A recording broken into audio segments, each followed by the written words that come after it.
Welcome to learning via online. আজ আমরা যেটা পড়াবো সেটা হলো সাঁওতাল বিদ্রোহের প্রকৃতি বা চরিত্র। সাঁওতাল বিদ্রোহের একটা কোশ্চেন আমরা করলাম, যে সাঁওতাল বিদ্রোহের আগে যে কোশ্চেনটা করেছি সেটা হলো তোমার সাঁওতাল বিদ্রোহের প্রধান কারণগুলি কী ছিল, এগুলো করলাম। এবার আজকে যে গুরুত্বপূর্ণ কোশ্চেনটা করবো সেটা হলো সাঁওতাল বিদ্রোহের প্রকৃতি বা চরিত্র। এটা একটা খুব গুরুত্বপূর্ণ কোশ্চেন, ঠিক আছে? টোটালটা ভালো করে পুরো মুখস্থ করবে এবং খুব ইম্পর্টেন্ট কোশ্চেন এটি একটি, চ্যাপ্টার 3 থেকেই। চলো শুরু করছি। এটা হচ্ছে 4 নম্বরের কোশ্চেন এবং ইম্পর্টেন্ট কোশ্চেন। এরপরে আমরা কোশ্চেন লেখাবো নীল বিদ্রোহের গুরুত্ব, ফলাফল, এগুলি নিয়ে একটা কোশ্চেন লেখাবো, বড় 8 নম্বরের কোশ্চেন লেখাবো। নেক্সট খুব ইম্পর্টেন্ট, ওটা হচ্ছে খুব খুব খুব খুব খুব ইম্পর্টেন্ট 2025 মাধ্যমিকের জন্য, ঠিক আছে? তাহলে আজকে প্রথম শুরু করছি। সাঁওতাল বিদ্রোহের প্রকৃতি ও চরিত্র বিশ্লেষণ করো। উত্তর লিখবে এমনি করে, যেমন লেখো। তারপর সাঁওতাল বিদ্রোহের প্রকৃতি বা চরিত্র মাঝে একটা হেডিং। সাঁওতাল বিদ্রোহের প্রকৃতি বা চরিত্র মাঝে একটা হেডিং। এই ভূমিকা দেবে 1855 থেকে 56 খ্রিস্টাব্দের সাঁওতাল বিদ্রোহ ছিল দরিদ্র সাঁওতালদের আপসহীন এক সংগ্রাম। তবে এই বিদ্রোহের প্রকৃতি বা চরিত্র নিয়ে বিতর্ক আছে। তাহলে 1855 থেকে 56 খ্রিস্টাব্দের সাঁওতাল বিদ্রোহের ছিল দরিদ্র সাঁওতালদের আপসহীন এক সংগ্রাম। তবে এই বিদ্রোহের প্রকৃতি বা চরিত্র নিয়ে বিতর্ক এখনও রয়েছে। এর ভূমিকা দেবে, ভূমিকা দেওয়ার পর পয়েন্ট আসবে। প্রথম পয়েন্ট হবে আদিবাসী বিদ্রোহ। আদিবাসী বিদ্রোহ। সাঁওতাল বিদ্রোহ ছিল বিহারের ছোটনাগপুর অঞ্চলে আদিবাসী বা উপজাতি অর্থাৎ আদিবাসী বা উপজাতি সাঁওতালদের বিদ্রোহ। সাঁওতাল বিদ্রোহ ছিল বিহারের ছোটনাগপুর অঞ্চলের আদিবাসী বা উপজাতি সাঁওতালদের বিদ্রোহ। আদিবাসী সাঁওতালরাই ছিল এই বিদ্রোহের প্রাণশক্তি। তাহলে আদিবাসী সাঁওতাল তারাই ছিল এই সাঁওতাল বিদ্রোহের প্রাণশক্তি। এটা ছিল 1 নম্বর পয়েন্ট। 2 নম্বর পয়েন্ট দেবে কৃষক বিদ্রোহ। সাঁওতালদের বিদ্রোহ ছিল মূলত একটি কৃষক বিদ্রোহ। দরিদ্র ও শোষিত আদিবাসী সাঁওতাল কৃষকরা জমিদার, মহাজন ও ব্রিটিশ শক্তির বিরুদ্ধে বিদ্রোহে অংশ নিয়েছিল। তাহলে কি সাঁওতাল বিদ্রোহ ছিল মূলত একটি কৃষক বিদ্রোহ এবং আদিবাসী সাঁওতালদের একটি কৃষক বিদ্রোহ ছিল, এবং দরিদ্র যারা শোষিত মানে সাঁওতাল, তাদেরকে দমন পীড়ন, তাদের উপর শোষণ করা হতো, মানে তাদের শাস্তি দেওয়া হতো। সে সমস্ত দরিদ্র ও শোষিত আদিবাসী সাঁওতাল কৃষকরা জমিদার, মহাজন এবং ব্রিটিশ শক্তির বিরুদ্ধে এই বিদ্রোহে অংশগ্রহণ নিয়েছিল। ক্লিয়ার? 3 নম্বর পয়েন্ট দেবে ব্রিটিশ বিরোধী বিদ্রোহ। সাঁওতাল বিদ্রোহ শুধু জমিদার বা মহাজনের বিরুদ্ধে বিদ্রোহ ছিল না, মানে শুধু জমিদার বা মহাজনকে ঘিরে এই সাঁওতাল বিদ্রোহ গড়ে ওঠেনি। মানে শুধু জমিদারকে আক্রমণ করবো, মহাজনকে আক্রমণ করবো, এই বিদ্রোহে কোনো গুরুত্ব করে মানে এটা নিয়ে কোনো বিদ্রোহ গড়ে ওঠেনি। এই বিদ্রোহ ছিল স্পষ্টতই ব্রিটিশ বিরোধী, ব্রিটিশদের বিরুদ্ধে ছিল এই বিদ্রোহ। বাংলার লেফটেন্যান্ট গভর্নর হ্যালিডে বলেন যে ব্রিটিশ শাসনের অবস্থান ঘটানো হলো এই বিদ্রোহের প্রধান উদ্দেশ্য। বলেন বাংলা যে লেফটেন্যান্ট গভর্নর হ্যালিডে ছিলেন, তিনি সেই মুহূর্তে বলেন যে ব্রিটিশ শাসনের অবস্থান ঘটানো হলো এই বিদ্রোহের প্রধান গুরুত্ব। এই বিদ্রোহ শুধু জমিদার ও মহাজনদের বিরুদ্ধে বিদ্রোহ করার জন্য গড়ে ওঠেনি।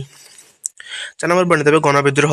সাঁওতাল কৃষকদের উদ্যোগে এই বিদ্রোহ শুরু হলো। স্থানীয় কামার, কুমোর, তেলি, গোয়ালা, মুসলিম, তাঁতি, চামার, ডোম প্রভৃতি সম্প্রদায় পেশার মানুষও এই বিদ্রোহে সামিল হয়। তাহলে সাঁওতাল বিদ্রোহ অর্থাৎ আদিবাসী সাঁওতালদের শুরু করে সাঁওতাল বিদ্রোহ, এবং তাছাড়া এই বিদ্রোহে যোগ দেয় কামার, কুমোর, তেলি, গোয়ালা, মুসলিম, তাঁতি, চামার, ডোম, এই সমস্ত সম্প্রদায় কিন্তু এই বিদ্রোহে যোগ দেয়, এবং এই বিদ্রোহ হয়ে ওঠে একটি কি গোষ্ঠীবদ্ধ একটি বিদ্রোহ। এই বিদ্রোহ পেশা মানে এই পেশার মানুষগুলো যখন এই বিদ্রোহে সামিল হয়, তখন এটি একটি গণবিদ্রোহে পরিণত হয়।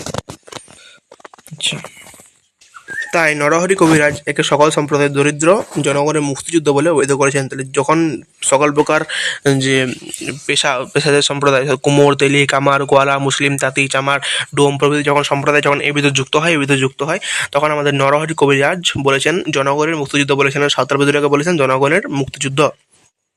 5 নম্বর পয়েন্ট দেবে ধর্মনিরপেক্ষ বিদ্রোহ। কেউ সাঁওতাল বিদ্রোহে ধর্মের প্রভাব দেখতে পেলেও এই বিদ্রোহ প্রকৃতপক্ষে ধর্মকেন্দ্রিক ছিল না। কেউ সাঁওতাল বিদ্রোহে ধর্মের প্রভাব দেখতে পেলেও এই বিদ্রোহ প্রকৃতপক্ষে ধর্মকেন্দ্রিক ছিল না। ঠিক আছে? বিদ্রোহের সাঁওতালরা ঈশ্বরকে কোনো গুরুত্ব দেয়নি, বরং তারা চিৎকার করে বলতো যে ঈশ্বর মহান, কিন্তু তিনি থাকেন বহু দূরে, আর আমাদের বাঁচাবার কেউ নেই। তাহলে এই হচ্ছে ধর্মনিরপেক্ষ বিদ্রোহ। অনেকেই ভাবতো যে সাঁওতাল বিদ্রোহ ছিল একটি ধর্মকেন্দ্রিক বিদ্রোহ, কিন্তু আদতে সেটা প্রকৃতপক্ষে খুব কমই ছিল, ধর্মকেন্দ্রিক কথাটা ছিল না বলতে গেলে। আর বিদ্রোহের সাঁওতালরা কোনোদিনও ঈশ্বরকে গুরুত্ব দেয়নি, বরং তারা বলতো এটাই যে ঈশ্বর মহান, কিন্তু তিনি থাকেন বহু দূরে, আমাদের বাঁচাবার কেউ নেই। এটা ছিল 5 নম্বর পয়েন্ট। 5টি পয়েন্ট লিখালাম। যদি বলো যে 5টি পয়েন্ট লিখবো না, 4 নম্বরের কোশ্চেন 4টি পয়েন্টে লিখবো, তখন এই যে পয়েন্টটি ধর্মনিরপেক্ষ বিদ্রোহ, এটি বাদ দিলেও চলবে। আর যদি টোটালটা লিখতে চাও, টোটালটা লিখতে পারো খুব ভালো হবে।